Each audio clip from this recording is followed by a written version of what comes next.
सुभद्रा योजन आसला एक बड़ घोषणा आ 2 दिन पर आपन को मिलवा टंका अर्थात ये अक्टोबर मास 9 तारिख रे द्वितीय पर्यायर प्रथम किस्तिर 5,000 टंका आपन को मिलवा हेले जदि आपण एही कथा न जानिबे तेबे आपन को मध्य टंका मिल पारिबो नाही।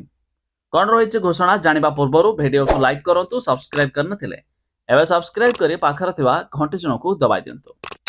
आपण माने जानिछंती सुभद्रा योजना रे 1 कोटी रु ऊर्ध्व महिला हिताधिकारी माने मध्य एथिरे आवेदन करि सारछंती। तबे एही अक्टोबर मास 9 तारिख रे 40 लाख हिताधिकारी को मिलबाकू जाउछि टंका।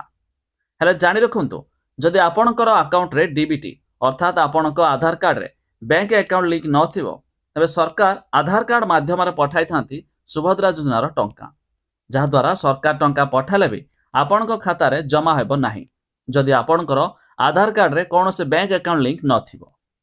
खाली सेतिक नुहे आपणक बैंक रे भी ई-केवाईसी रहिथिबा निहाती जरूरी। एहा छडा हमर उपमुख्यमंत्री प्रभाती परिडा यह भी घोषणा करिसंती तेबे अक्टोबर 7 तारिख सुधा जे माने आवेदन करिथिबे सेमानकु अक्टोबर 9 तारिख रे मध्य मिलबाकू जाउछि टंका। तेबे जो माने अक्टोबर 8 रे आवेदन करिवे सेमानकु मध्य टंका मिलिबो नाही। तेबे सेप्टेम्बर मास 17 तारिख रे प्रथम पर्यायर 25 लाख हिताधिकारी को टंका मिलिथा बेले एबे अक्टोबर 9 रे द्वितीय पर्यायर 40 लाख हिताधिकारी को मिलबाकू जाउछि सुभद्रा स्कीम रो 5,000 टंका। तबे जानि रखंतु एही टंका पाया पाइले आपनको ई-केवाईसी एमिति कि आपनकर डीबीटी अक्टोबर 9 रे द्वितीय पर्यायर जे मानको टंका न मिलिबो सेमानकु तृतीय पर्यायर आउ एक डेट रे टंका मिलियो बोली एनै मध्य उपमुख्यमंत्री सूचना दैछंती। तेबे मार्च 8 पूर्वरु समस्त हिताधिकारी के मध्य टंका मिल जिवो 5,000।